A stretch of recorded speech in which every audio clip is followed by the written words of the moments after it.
आज का टॉपिक है trends in reactivity with water.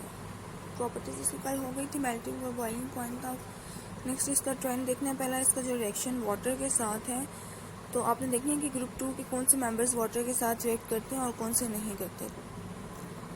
The group 2 metals become more reactive toward water as we go down the group. अच्छा, अब जैसे जैसे ग्रुप के नीचे जाते हैं तो उनकी रिएक्टिविटी वाटर के साथ ज़्यादा होती जाती है। फॉर एग्जाम्पल, आप बेरिलियम के केस में देखें तो बेरिलियम का वाटर के साथ कोई रिएक्शन नहीं है। इवन आप वाटर अगर स्टीम या फिर रेड हॉट वाटर भी देते हैं तब भी कोई रिएक्शन नहीं है। क्यों? क्योंकि बेरिलियम की बॉन्डिंग इतनी ज़्यादा स्ट्रॉन्ग होती है, क्योंकि आपको पता है कि बेरिलियम आपके पास सेकेंड ग्रुप का टॉप मेंबर है, ठीक है ना। और बेरिलियम से अगर आप पहले देखें फर्स्ट ग्रुप में अल्कली मेटल्स में आपके पास लिथियम आता है।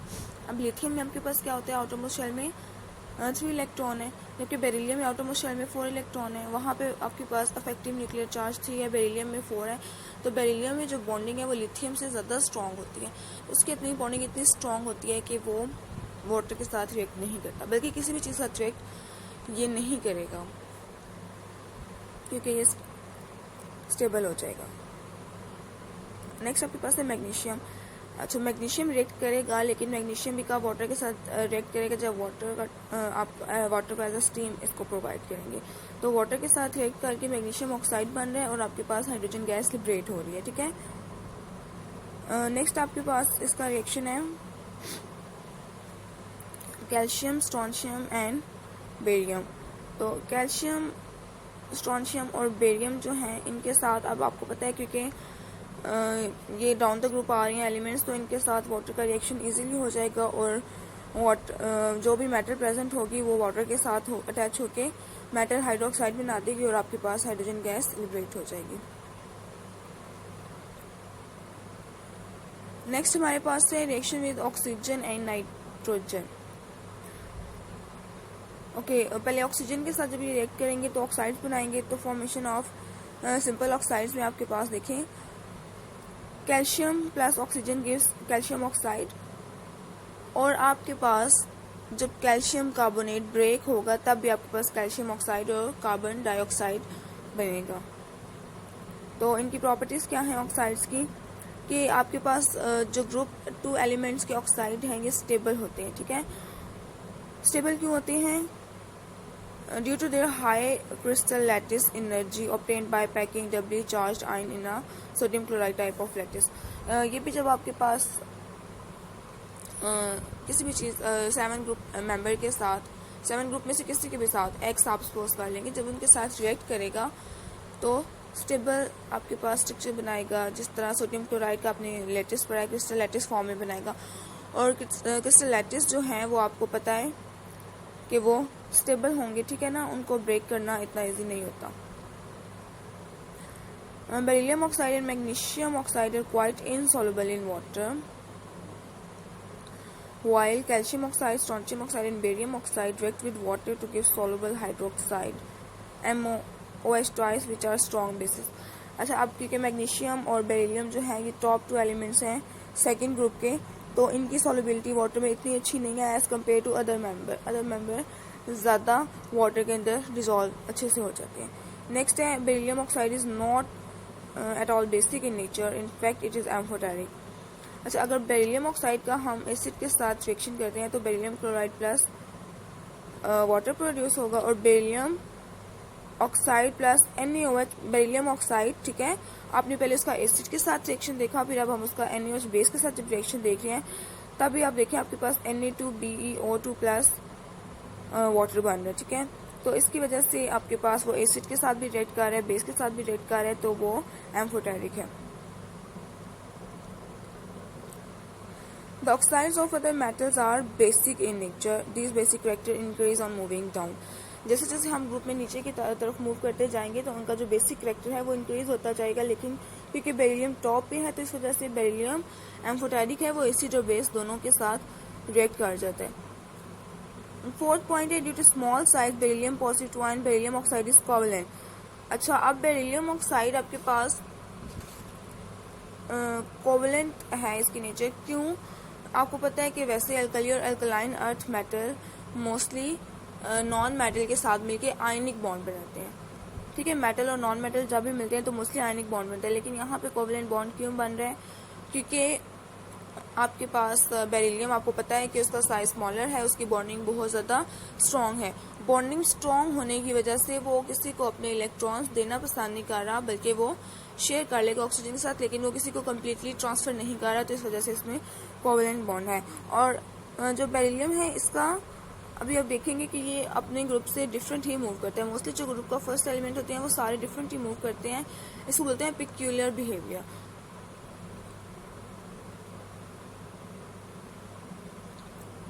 नेक्स्ट आपके पास है पेरोक्साइड्स। पेरोक्साइड्स का कल भी मैंने आपको डिटेल से बताया था। पेरोक्साइड को हम कैसे देखते हैं कि कौन सा आपके पास पेरोक्साइड है या आपके पास सुपर ऑक्साइड है। तो पेरोक्साइड जो है बेरिलियम का, the peroxides of heavier metal can be obtained on heating the normal oxide with oxygen at high temperature। Peroxide आप कैसे obtain कर सकते हैं? किसी भी मेटल को हीट करते हैं जब ऑक्सीजन के साथ, आपके पास देखें BaO से आपके पास बन रहा है BaO2, तो इसका मतलब है पेरोक्साइड के लिए हम क्या करेंगे, उसको ऑक्सीजन की प्रेजेंस में हीट अप करेंगे, सिंपल। नेक्स्ट आपके पास है reaction of group 2 elements with nitrogen. Group 2 elements के नाइट्रोजन के साथ रिएक्शन है। अगेन आपके पास कैल्शियम और नाइट्रोजन, कैल्शियम नाइट्रेट बन जाएगा, और कैल्शियम नाइट्रेट को फिर जब वाटर के साथ रिएक्ट कराएंगे तो कैल्शियम हाइड्रोक्साइड और अमोनिया लिबरेट हो रहा है। Be3N2 is volatile while other nitrides are not so. यहाँ पे भी बेरिलियम का पेक्यूलर बिहेवियर है, जबकि बाकी जो नाइट्राइड्स हैं इस ग्रुप के उनका ऐसा बिहेवियर नहीं है कि वो वोलेटाइल नहीं है, जबकि बेरिलियम ऑक्साइड नाइट्राइड वोलेटाइल है। नेक्स्ट आपके पास है trends in solubility of hydroxide, sulphates and carbonates. अब जब भी ग्रुप 2 के एलिमेंट्स आपके पास ऑक्सीजन के साथ या वाटर के साथ रिएक्ट करेंगे, हाइड्रोक्साइड बना रहे हैं, ठीक है, और सल्फेट और जब इनके कार्बोनेट्स बने, तो अब हमने इनका ट्रेंड देखना है। तो सबसे पहले सॉल्युबिलिटी ऑफ हाइड्रोक्साइड में देख रहे हैं। The hydroxide becomes more soluble as we go down the group. तो जैसे जैसे हम नीचे आते हैं उनकी आपके पास जो सॉल्युबिलिटी है हाइड्रोक्साइड की वो इंक्रीज होती जाएगी, और ये ट्रेंड पूरे ग्रुप में फॉलो हो रहा है। उसके बाद आपके पास नेक्स्ट है, अगर हम इसकी एग्जांपल देखें कि मैग्नीशियम हाइड्रोक्साइड को वो ले रहे हैं, ठीक है, कैल्शियम हाइड्रोक्साइड और बेरियम हाइड्रोक्साइड को ले रहे हैं, क्योंकि हम डाउन द ग्रुप जा रहे हैं, तो हम देखते हैं कि उसकी सॉल्युबिलिटी पे क्या अफेक्ट हो रहा है। तो मैग्नीशियम हाइड्रोक्साइड में आपके पास जो पहले वो आपको ऐसे लगता है कि वो वाटर में इनसॉल्युबल है, जैसे जो मैग्नीशियम हाइड्रोक्साइड, ये आपने पढ़ा होगा मिल्क ऑफ मैग्नीशिया में, ये जो अक्सर सिरप्स के ऊपर भी ये मेंशन होता है, ठीक है, MgOH twice milk of magnesia जिसको बोलते हैं, ये स्टमक एसिडिटी को रिमूव करने के लिए यूज़ होता है। तो इसमें क्या होता है कि सस्पेंशन होती है, ठीक है, तो आप जब उसको शेक करते हैं तब वो पार्टिकल्स डिजॉल्व हो जाते हैं, लेकिन सस्पेंशन फॉर्म में आपके पास रहते हैं मोस्टली मैग्नीशियम हाइड्रोक्साइड में। लेकिन जैसे हम ग्रुप में नीचे आते हैं कैल्शियम हाइड्रोक्साइड में, जिसको लाइम वाटर भी कहते हैं, इसमें क्या होगा, 1 litre of pure water will dissolve about 1 gram of calcium hydroxide eight room temperature, ठीक है, इसकी सॉल्युबिलिटी ज़्यादा होगी। अब अगर बेरियम की हम बात करें तो बेरियम इन दोनों से ज़्यादा सॉल्युबल होगा, enough to be able to produce a solution with a concentration around 0.1 mole per decimetre cube at room temperature. तो सॉल्युबिलिटी हाइड्रोक्साइड की as we moving down the group increase होती जा रही है। नेक्स्ट आपके पास है सॉल्युबिलिटी ऑफ सल्फेट्स। सल्फेट्स में क्या होगा, वो उनकी सॉल्युबिलिटी कम होती जाती है जैसे जैसे हम नीचे की तरफ मूव कर रहे हैं। क्यों सॉल्युबिलिटी कम हो रही है? क्योंकि आपके पास जो हाइड्रेशन एनर्जी है वो कम हो जाती है, ठीक है। नेक्स्ट आपके पास है सॉल्युबिलिटी ऑफ कार्बोनेट्स। कार्बोनेट्स और सल्फेट्स दोनों का सेम ट्रेंड है, दोनों की सॉल्युबिलिटी डिक्रीज होती है।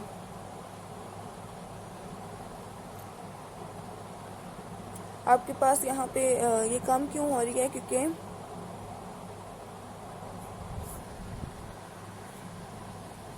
Solubility top to bottom carbonates और सल्फेट्स की डिक्रीज हो रही है। क्यों? क्योंकि हाइड्रेशन एनर्जी डिक्रीज हो रही है, और हाइड्रेशन एनर्जी डिक्रीज होने की वजह से उनकी लेटेस्ट एनर्जी ज़्यादा है, हाइड्रेशन एनर्जी कम है।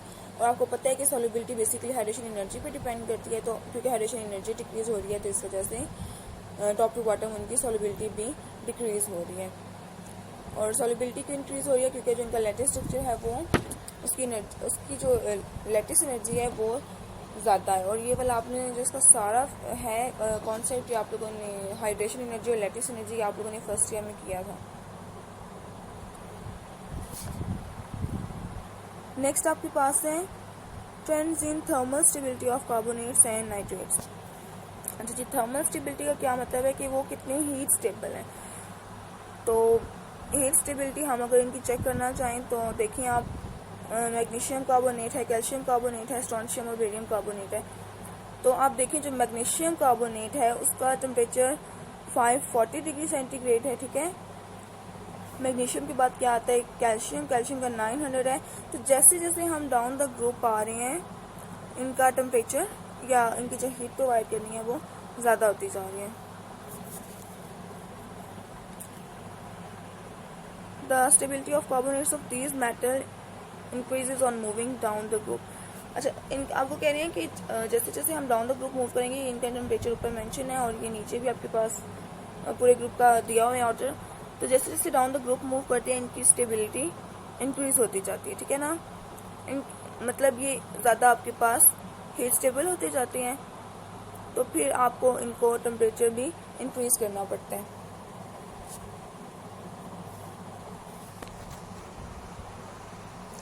ये आप देखें कार्बोनेट्स में क्यों ऐसे हो रहा होता है, क्योंकि जो ग्रुप 2 एलिमेंट्स हैं उनका जो मेटल आयन है वो स्मॉलर होता है, ठीक है। उसके ऊपर पॉजिटिव आयन भी स्मॉलर होता है, तो इसकी वजह से उसकी लैटिस एनर्जी ज़्यादा होती है और वो उनकी स्टेबिलिटी भी ज़्यादा होती है।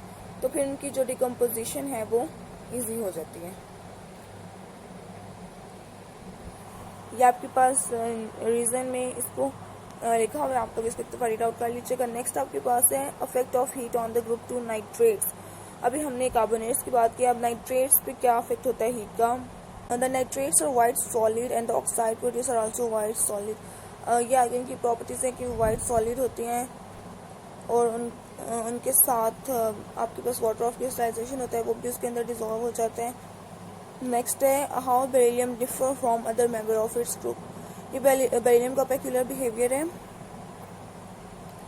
कि जो अभी तक आपने देखा है कि हर रिएक्शन में बेरिलियम डिफरेंट बिहेवियर क्यों शो कर रहे हैं। तो बेरिलियम का सबसे पहले आपके पास है hardness. Beryllium is the hardest of all elements of its group, ठीक है।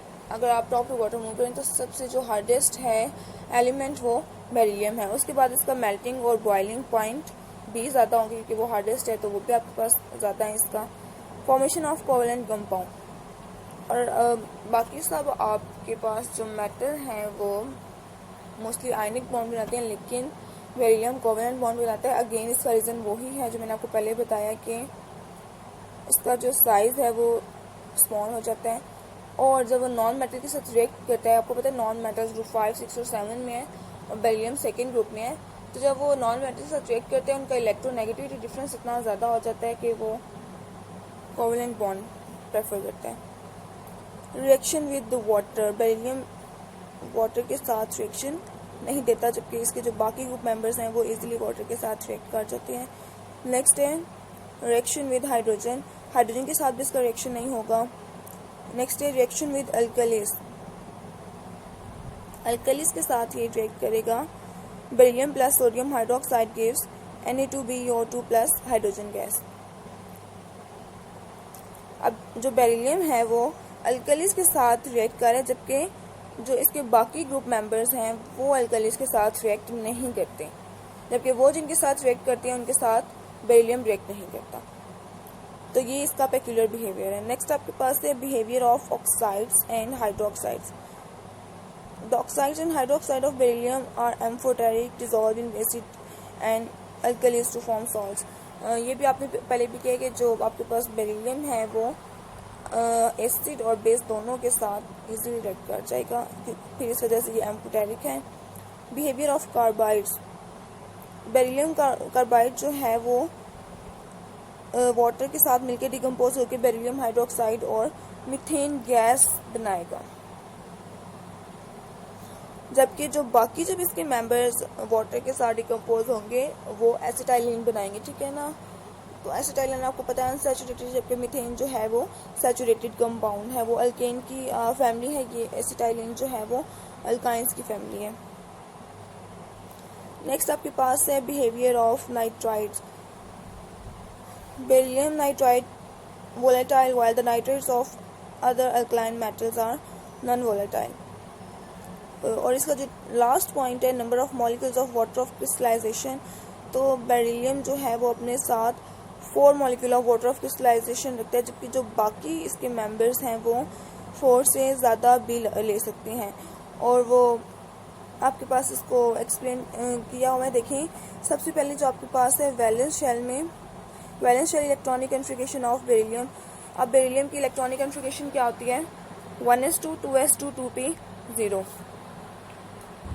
तो आपके पास यहाँ पे क्या हो जाएगा कि 2s में 2 इलेक्ट्रॉन्स हैं, 1s को हम नहीं शो कर रहे क्योंकि वो बॉन्डिंग में पार्टिसिपेट नहीं कर रहे हैं, और 2p में कोई भी इलेक्ट्रॉन नहीं है। ठीक है, जब बेरिलियम अपने इलेक्ट्रॉन लूज करेगा, Be2 पॉजिटिव में कन्वर्ट होगा, तो उसके जो 2s से दोनों इलेक्ट्रॉन रिमूव हो जाएंगे और ये किस में चेंज हो जाएगी इसकी कन्फिगरेशन? 2s0 2p0। अब अगर इसके साथ वाटर हमने अटैच करना है तो वाटर देखेगा कि वो कहाँ कहाँ पे आके अटैच हो सकता है, उसको कितनी स्पेस मिलेगी। ठीक है, तो 1s के पास तो उसके 2 इलेक्ट्रॉन्स रहेंगे, 2s में से 2 इलेक्ट्रॉन्स रिमूव हो गए थे, तो आपके पास एक वाटर मॉलिक्यूल आके 2s पे अटैच हो जाएगा और 3 वाटर मॉलिक्यूल आके 2p पे अटैच हो जाएंगे, तो टोटल इसके साथ 4 वाटर मॉलिक्यूल्स अटैच हो सकते हैं।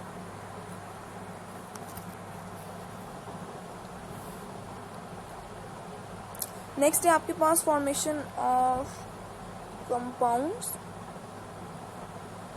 ये ठीक से मुझे नज़र नहीं आ रहा है, इसको आप लोग एक दफ़ा खुद रीड आउट कर लीजिएगा। ठीक है, तो नेक्स्ट हम करेंगे ग्रुप 4 एलिमेंट कार्बन फैमिली को। इसको आप लोगों ने अच्छे से प्रिपेयर करना है पहले।